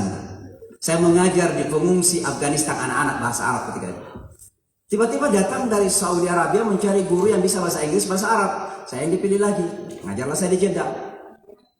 Begitu di Jeddah, I was confused what to do because I didn't like to live in Makkah in Jeddah. Saya suka tinggal di Saudi karena dekat Mekah Madinah. Siapa tidak suka? Tapi ada 2 hal yang menjadikan saya ketika itu resah. Pertama, masalah TKI TKW. Saya waktu itu ada kelas tafsir di Konsulat Jenderal Jeddah sebelum Jumatan. Setiap hari kita dengarkan apa yang terjadi kepada bangsa kita di Saudi Arabia. Sakit hati kita ini. Apalagi saya anak suka memberontak. Itu yang pertama menjadi saya resah. Tapi yang menjadikan saya resah kedua, karena di Saudi Arabia ada kecenderungan penyeragaman penafsiran agama. Saya tidak setuju. Saya orang yang suka memberontak. Saya tidak setuju pemahaman agama diseragamkan. Selama masih merujuk kepada Quran dan Sunnah, alhamdulillah kita bisa berbeda pendapat. Tapi di Saudi Arabia ada kecenderungan bahwa you have to follow such and such and such. You cannot follow anyone else but that one. I cannot do that. Maka saya minta kepada Allah, ya Allah berikan kepada saya kesempatan untuk mengabdi kepada agama ini dimanapun yang Engkau kehendaki. Tahun 96 itu datanglah duta besar kita di PBB, namanya Pak Nugroho Wisnumurti. Dalam sebuah kelompok haji namanya Haji Lunek. Lunek itu luar negeri. Jadi para diplomat kita di seluruh dunia datang punya grup sendiri. Saya diminta memberikan ceramah manasik haji. Di kelompok itu ada Pak Nugroho tadi, ada Pak Ali Alatas Menteri, ada Pak Azwar Anas, ada Pak Tarmizi Tahir waktu itu Menteri Agama, ada Pak Faisal Tanjung Menko Polkam waktu itu. Saya diminta ceramah. Setelah ceramah Pak Nugroho dekatin saya, dikatakan, "Dek, dari mana?" Saya katakan dari Indonesia, Pak. Entah kenapa tiba-tiba beliau mengatakan, "Dek, mau nggak kalau saya ajak ke kota New York?" Padahal saya sudah berdoa, ya Allah berikan kesempatan kepada saya. Nah ada Fahri di sini, bapaknya waktu itu Muhammad Siddiq almarhum rahimahullah, bersama-sama dengan saya beliau menjadi pengurus ICMI di Jeddah. Beliau yang mendorong saya, "Ayo Ustaz ke sana saja," karena beliau pernah di New York. Tak mau Fahri orang Michigan. Ya. Beliau mendorong saya, "Ustaz, datanglah ke New York." Itulah Masjid Al-Hikmah kita di New York. Saya diminta datang untuk menjadi imam. Karena masjid ketika itu adalah sekedar dari gudang saja, mereka tidak bisa mensponsori kita. Akhirnya saya dipegawaikan di perutusan tetap RI untuk PBB. Ya. Singkat cerita terjadi 9/11 tadi. Jadi begini Bapak dan Ibu, ya kembali kepada tadi. Ini semua adalah proses. Dan dalam proses yang Allah takdirkan ini, yang saya sendiri tidak pernah rencanakan, tentu ada proses belajar. Nah, jadi yang pertama adalah kita yakin dengan takdir Allah. Yang kedua, dalam proses itu tentu kita harus mempersiapkan diri. Persiapan, minimal kita warga Indonesia dan Malaysia, khususnya Malaysia mendingan lah ya. Ada satu hal, skill komunikasi. Sangat penting Bapak dan Ibu. Apalagi kalau kita mau terjun dalam dakwah itu luar biasa, skill komunikasi. Saya baru tahu belakangan, kenapa kantor wali kota banyak melibatkan saya setelah 9/11, bukan teman-teman kita misalnya dari Timur Tengah. Salah satu di antaranya adalah masalah komunikasi. Jadi kita orang Indonesia ini relatif bisa memilih kata-kata yang tepat kalau kita ngomong. Nah ini penting sekali skill komunikasi. Tapi juga self confidence.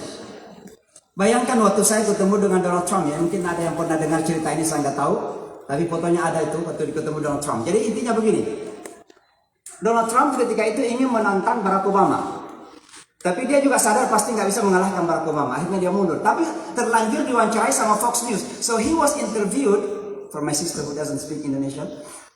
So Donald Trump was interviewed by Fox News, and he was asked, "How do you think Muslims and Islam in America?"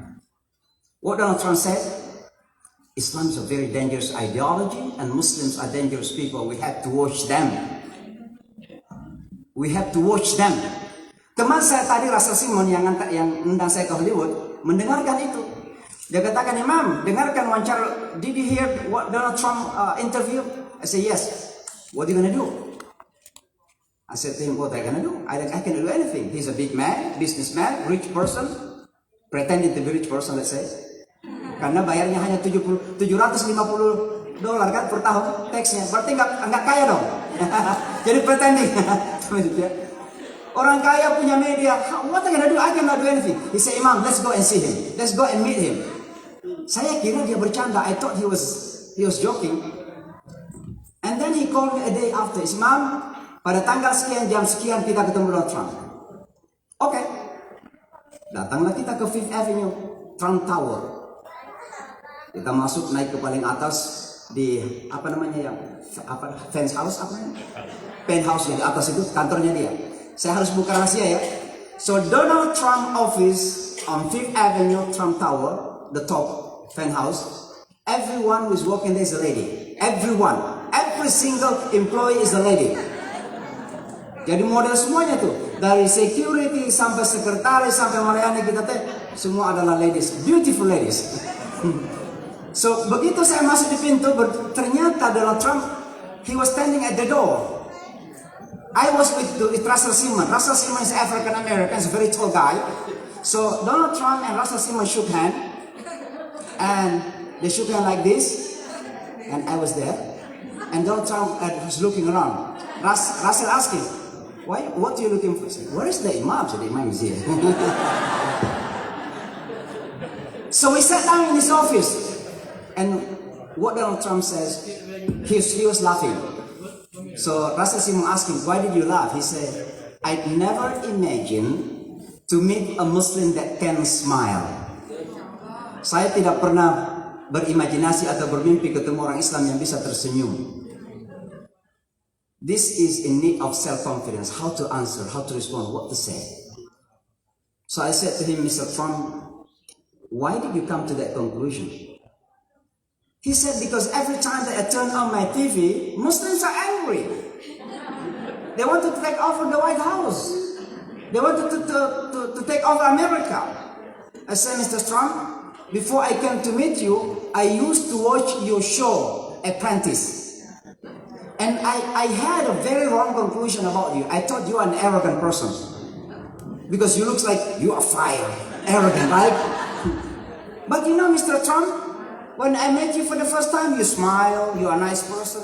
So Mr. Trump, if I were to take a conclusion about you from the TV, that is a deadly mistake, it's wrong. Similarly you, Mr. Trump, you cannot conclude about 1.6 billion Muslims from just one TV. It's wrong. Since then, he never talked about Islam anymore. But when he came back to his campaign, he talked again about Islam and Muslims. Even he wanted to ban the Muslims. John, my point here, brothers and Bapak dan Ibu sekalian, ada proses pembelajaran, tapi kita perlu self-confidence. Dan di sini antara self-confidence dan arrogance itu ada fine line. Terkadang orang karena kita self-confidence dianggap arrogance, bukan. Bukan, beda antara self-confidence dan arrogance. Arogansi itu terkadang merasa paling hebat, tapi sebenarnya nggak ada realitanya. Tapi self-confidence adalah bagaimana sebuah resources, kemampuan yang ada itu kita tampilkan untuk sebuah kegunaan. Itu self-confidence. Nah ini mudah-mudahan kita ambil sebagai pelajaran. Wallahu a'lam. Jazakallahu khair. Kita ada satu pertanyaan. Insya Allah Om Dodi ada? Oh.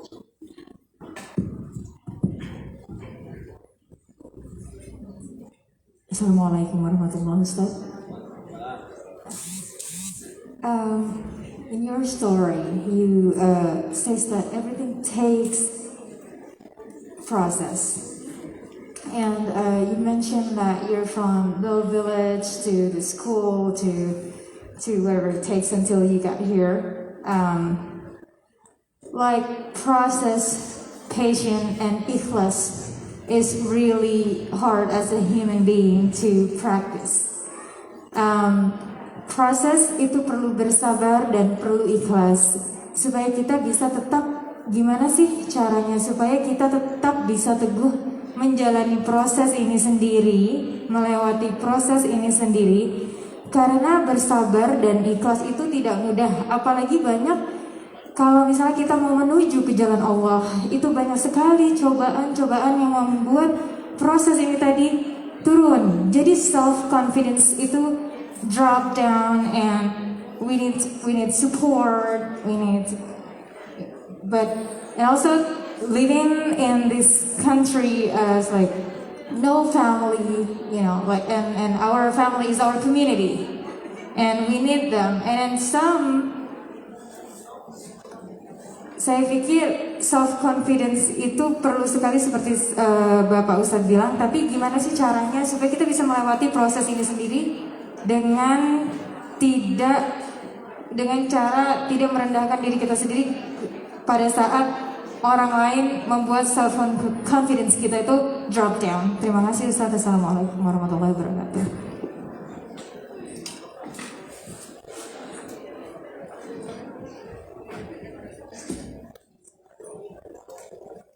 Alright. Jadi bagaimana agar self confidence ini bisa konsisten, tidak ambruk di tengah jalan, kira-kira begitu. Sekali lagi memang it is not an easy task, easy to say, difficult to do. Because each one of us has certain challenges in the middle of the way. Semua kita punya tantangan dan rintangan. Tapi pertama adalah, saya kira yang selalu perlu kita terus-menerus lakukan adalah tata hati, perbaharui niat, jadidu niyatikum. Karena niat itu bukan sekedar memang yang terpenting mencari ridha Allah ya, tapi itu juga menjadi api yang menyala sebenarnya. Kalau niat kita melakukan karena Allah, apapun yang terjadi di tengah jalan itu, Allah ada lebih besar dari sana. Tujuan kita jelas mencari ridhanya Allah Subhanahu wa taala. So sometimes you say, silahkan anjing menggonggong, kafilah tetap berlalu, kan begitu. Itu kan dalam bahasa jalanan ya. Tapi artinya biarlah tantangan-tantangan itu ada. Yang penting kita menata hati berjalan terus menuju kepada tujuan kita yang tertinggi, yaitu mencari ridhanya Allah Subhanahu Wa Taala. And we do that. It's not easy. Ketika let me tell you this. This is the most challenging part of my interfaith work. Barangkali dari sekian banyak sekarang ini kelompok-kelompok yang sedang berdialog dengan Yahudi, itu kami salah satu yang menginisiasi. Dan ketika kami menginisiasi dialog dengan masyarakat Yahudi, tantangan terbesar justru datang dari kalangan kita sendiri orang Islam. Oh, ini sudah tidak loyal kepada Palestina. Tapi sekarang terbukti kan, siapa yang masih berani untuk berkata minimal di media sosial bahwa kalau sampai Indonesia mengakui Palestina, maka berarti mengkhianati konstitusi dan mengkhianati Islam. Kita yang dari Amerika ngomong itu. Padahal kita berdialog dengan masyarakat Yahudi. Di saat kita mulai berdialog dengan Yahudi, justru kita dituduh tidak loyal lagi kepada Palestina.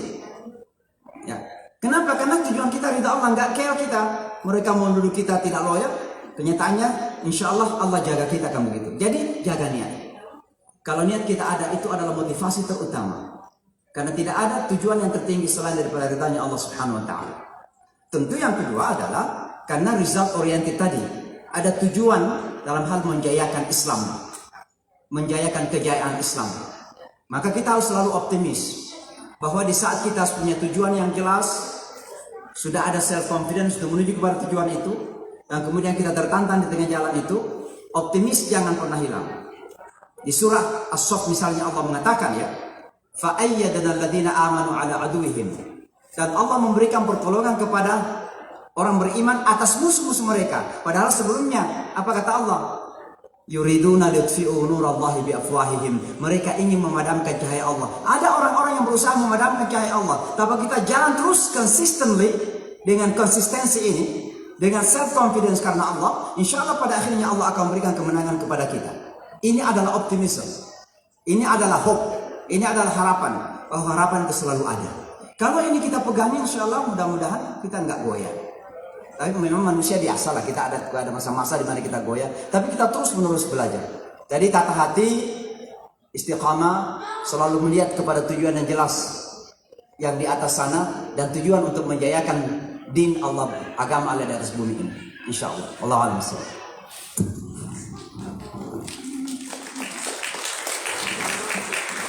Masya Allah, saya belajar banyak dari Ustaz Tamsy Ali.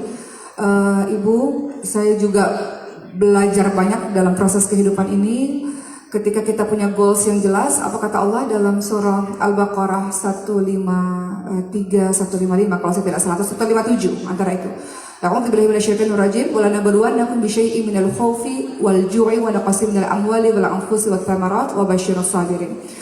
Allah sendiri yang mengatakan kepada dalam firman-Nya, Allah akan menuju kita dalam ketakutan. Pasti dalam setiap kehidupan, setiap proses dalam menuju kepada goals kita yang kita cita-citakan itu, semua orang pernah Allah uji dengan takut. Takut dengan berbagai macam hal. Kadang-kadang Allah uji dengan kelaparan, Allah uji kadang-kadang dengan kekurangan harta, kata Allah. Allah uji kadang-kadang dengan kekurangan jiwa. Dalam proses kita menuju kepada cita-cita kita atau menuju kepada sesuatu jalan yang kita ingin raih. Kadang Allah uji dengan wafatnya orang-orang tercinta, kehilangan jiwa atau kekurangan buah-buahan misalnya. Wa basyiras sabirin. Allah katakan, beritakan kabar gembira untuk orang-orang yang sabar. Sabar itu ada 3, ini nasihat buat diri saya. Sabar itu ada 3. Pertama, sabar dalam menghadapi ujian-ujian Allah Subhanahu wa Ta'ala. Mudah sih bicara sabar, dalam pelaksanaannya tidak mudah. Makanya sabar itu Masya Allah banyak sekali dalam Al-Quran ganjaran buat orang-orang yang sabar. Sabar dalam menghadapi musibah, sabar dalam menolak kemaksiatan, menolak kejahatan, menolak kemaksiatan. Apalagi teman-teman hidup di Amerika, mau jadi baik banget bisa, mau jadi rusak sekalian juga bisa gitu ya. Jadi sabar dalam meninggalkan kemaksiatan dan sabar dalam menjalankan ibadah. Sabar menjadi orang-orang yang taat. Insya Allah, siapa yang bisa membuat kita sabar, siapa yang bisa membuat kita kuat, yang membuat kita tangguh, yang membuat kita fokus berjalan? Allah. Maka minta kepada Allah taufik agar Allah kasih pertolongan kepada kita, kekuatan untuk berbuat baik. Yang buat kita bisa ngaji, yang buat kita bisa qiyamul lail, yang buat kita bisa bertahan kuat adalah Allah. Jadi minta sama Allah kekuatan itu, minta taufik kepada Allah, pertolongan kepada Allah agar kita mampu untuk berbuat baik. Itu sangat penting. Dan minta kepada Allah berbagai macam doa. Rasulullah SAW selalu mengucapkan doa ini. Doa ini sangat sering diucapkan oleh Rasulullah. Apa doanya Rasul? Ya muqallibal qulub, tsabbit qalbi ala dinik. Saking susahnya jadi orang baik, istiqomah, lurus, terus itu tidak mudah. Makanya Rasulullah selalu doa, wahai Allah yang membolak-balikkan hati. Kadang-kadang saya buat salah, kadang-kadang saya buat betul, kadang balik salah lagi, kadang betul lagi. Tetapkan hati ini atas agamamu ya Allah. Itu doa yang senantiasa Rasul bacakan setiap saat. Doa yang mudah, tapi Rasul terus menerus. Dan jangan lupa dalam salat kita katakan ihdinas siratal mustaqim.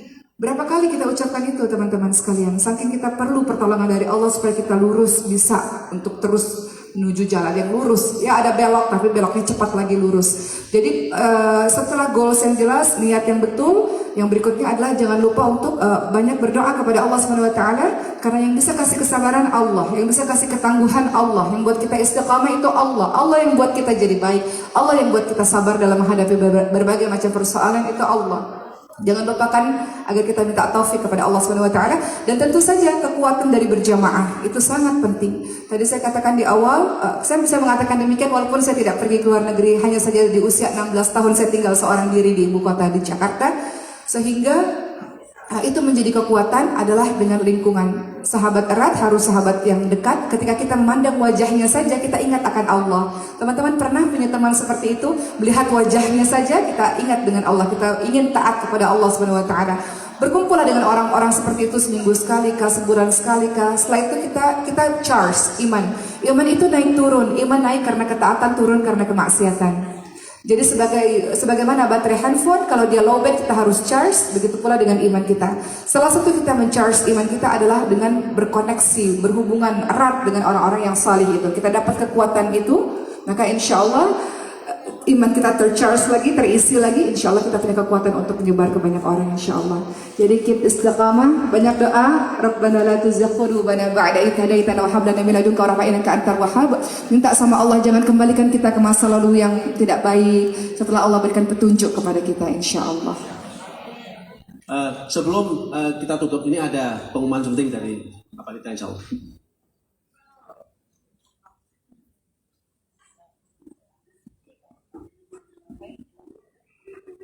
Assalamualaikum warahmatullahi wabarakatuh. Kita ada insiden hari ini, jadi saya harus benar-benar strict sama peserta, ibu-ibu, bapak-bapak, dan partner saya Mas Laba. Mulai detik sekarang, semua harus pakai name tag. Kalau enggak, saya akan enforce keluar dari ruangan atau kembali ke kamar. Harus punya name tag. Kalau masih ada apa namanya ini? Gelang. What's brand? Ini harus ada. Kalau ada ya dipakai. Tolong dari 1 second from sekarang ini, everyone have to bring this one. Doesn't matter, little kids, husband, boyfriend, girlfriend, anybody else, daughter, they have to wear name tag like this. Mengerti semua? Bisa mengerti semua, dengar semua ini? Ya, sekali lagi harus pakai name tag ibu, bapak, anak-anaknya. Ya. Assalamualaikum warahmatullahi wabarakatuh, bapak-bapak, ibu-ibu.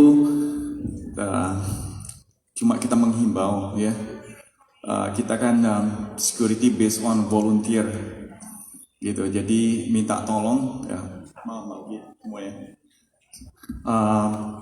minta tolong supaya kita tahu siapa yang bisa datang ke muktamar atau tidak gitu, jadi jangan dimasukin orang lain, oke?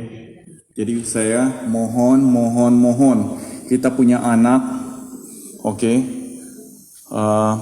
Punya keluarga, kita nggak mau ada orang yang sembarangan datang ke muktamar ini. Setuju nggak? Kita udah bayar kan, betul kan? Kita nggak mau tiba-tiba orang datang, tiba-tiba dia mengganggu acara kita, betul kan? Sampai sekarang maaf, saya ambil mic ini, oke?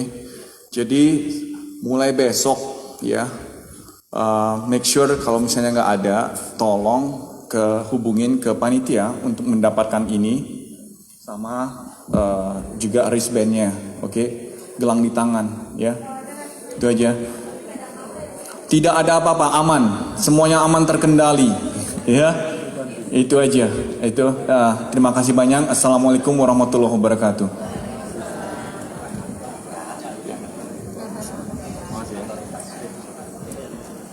Terima kasih, insya Allah. Semoga kita sebagai salah satu tugas kita adalah juga mengikuti aturan-aturan yang telah dibuat oleh panitia. Semua itu dibuat untuk keselamatan kita semuanya, insya Allah. Mungkin sebelum kita tutup, insya Allah mungkin ada final remark dari Ustadz sama Ustadzah, insya Allah. Closing remark. Baik Bapak dan Ibu, mohon izin. Saya hanya menyampaikan perkataan almarhum ayah mungkin ya. Almarhum ayah saya wafat 6 bulan yang lalu, Ibu, pada saat tertidur kemudian wafat. Tapi sebelum beliau wafat ada pertanyaan yang saya tanyakan pada ayah saya. Ayah, apa itu orang sukses? Sukses itu apa sih ayah? Siapa sih orang sukses itu? Kemudian ayah saya hanya menjawab dengan perkataan, sukses itu adalah ketika di dunia khairun nas anfa'uhum linnas. Sebaik-baik orang adalah orang yang bermanfaat. Jadi apapun keahlian, skill, profesi, apapun itu, jadikan apa yang kita miliki itu bermanfaat bagi banyak orang, bermanfaat untuk agama, menyebarkan nilai-nilai Islam yang damai, yang sejuk, yang toleransi misalnya, bermanfaat untuk banyak orang, matinya husnul khatimah, kata ayah, itu yang disebut sebagai orang yang sukses. Dan ayah mengatakan orang mati itu sesuai dengan kebiasaannya. Jadi make sure apa yang dilakukan sehari-hari adalah yang baik, karena Allah matikan kita sesuai dengan kebiasaan-kebiasaan kita, dan masuk surga bertemu dengan Allah. Itu yang disebut sebagai orang yang sukses, kata ayah saya. Jadi apakah Oki sudah sukses? Belum tahu. Lihat nanti kalau Oki sudah husnul khatimah, itu baru sukses, kata ayah saya. Jadi itu yang saya pegang terus menerus. Itu pesan dari ayah. Bagaimana pesan dari ibu? Ibu karena belasan tahun yang lalu dianugerahi penyakit autoimun sampai hari ini, penyakit yang membuat kulit-kulitnya melepuh seperti orang habis terbakar, sehingga pembicaraan hari-harinya selalu perkara kematian. Kemarin saya tadi sampaikan acara tadi sore ya, ibu saya hari-harinya berkata jangan lupa nanti ibu dimakamkan di kuburan ini, kuburan itu, kain kafannya ada di sini, kain panjangnya ada di sini. Jadi itu pembicaraan sehari-hari. Maka apa kata Rasulullah SAW? Orang yang paling baik adalah orang yang paling baik akhlaknya. Percuma pintar tapi kemudian sombong seperti Korun, kaya raya sombong, merasa bahwa dirinya kaya karena dirinya sendiri, bukan karena pertolongan Allah SWT. Percuma pintar, pandai, high education, tapi dia sombong. Sombong itu apa? Sombong itu dia menolak kebenaran dan merendahkan orang lain, itu namanya sombong. Untuk apa hal-hal seperti itu? Jadi Rasulullah SAW mengasihkan kepada kita, orang yang paling baik adalah orang yang paling baik akhlaknya, dan orang yang paling pandai adalah orang yang ingat mati dan mempersiapkan bekal kematiannya. Begitu banyak orang-orang pergi meninggalkan kita 2 tahun terakhir ini, teman-teman sekalian, di Indonesia, mungkin juga di Amerika, saya tidak tahu. Ayah saya, saudara, teman-teman banyak. Terakhir itu wali kota Bandung meninggal dunia kemarin pada saat hari Jumat di masjid, keadaan berwudu, mau khutbah Jumat. Kematian yang indah, teman-teman sekalian. Dan kita ingin kematian yang indah seperti itu. Jadi mudah-mudahan apapun aktivitas kita, goals kita, sebenarnya goalsnya apa? Husnul khatimah. Goals kita adalah kematian yang indah, kematian yang baik. Bagaimana cara mencapainya? Tentu dengan perjuangan dan doa-doa tadi. Semoga Allah jaga kita dengan keistiqamahan, insya Allah.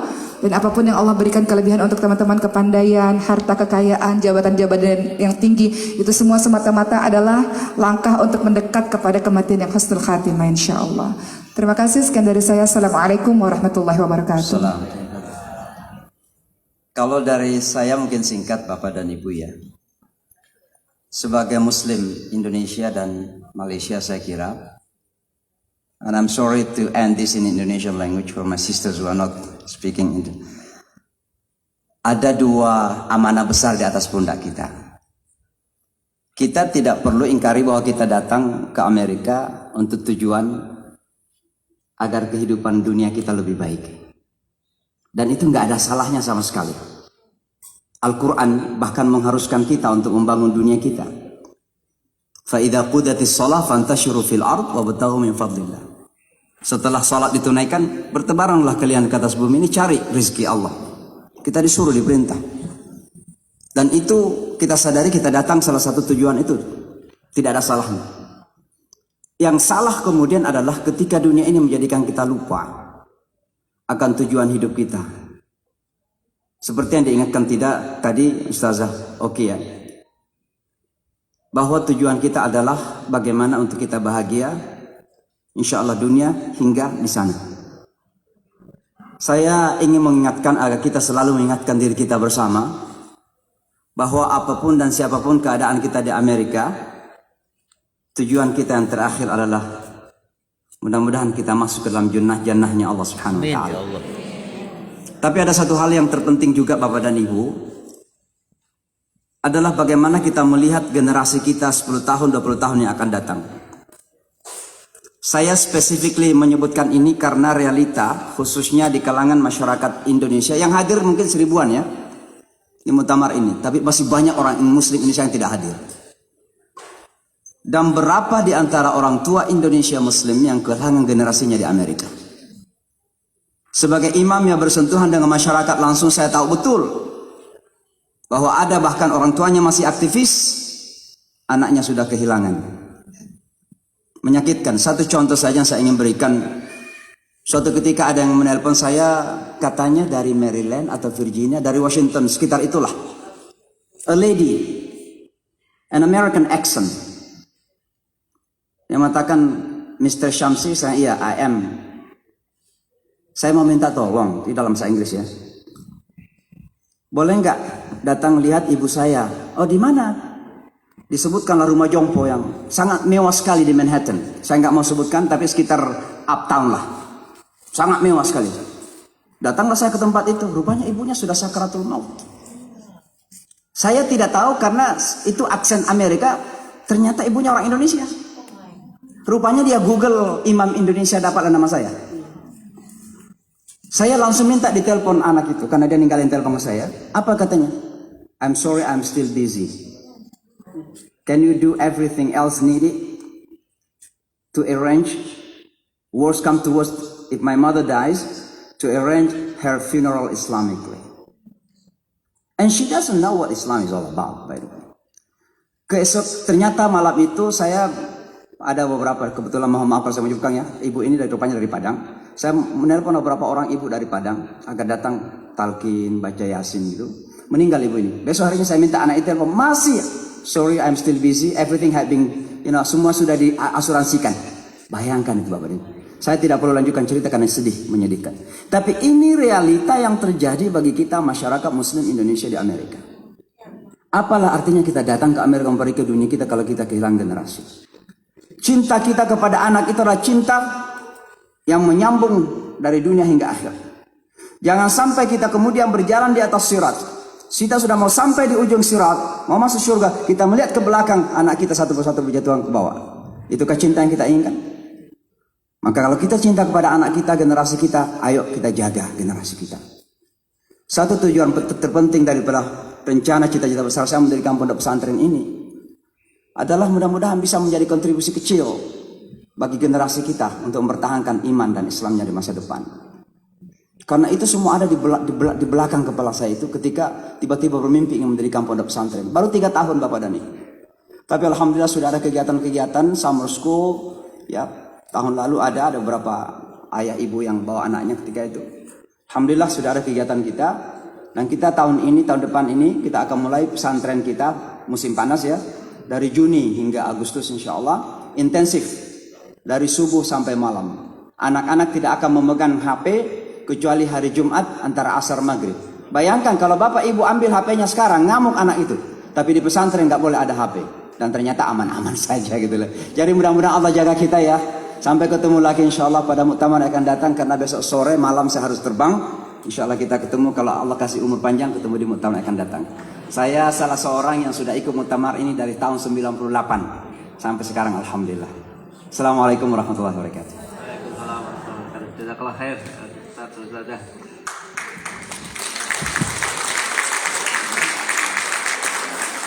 Satu hal mungkin yang kalau sebagai penutup insya Allah dari yang saya tangkap dari yang sudah nanti kalau saya sering teringat itu adalah kalau dalam film Spider-Man kita lihat cerita tentang Spider-Man yang terakhir itu with great power comes great responsibility. Tadi kita tadi bicara tentang being famous and what the role that we have. Saya kira cukup ini sudah terlalu panjang ya. Assalamualaikum warahmatullahi wabarakatuh.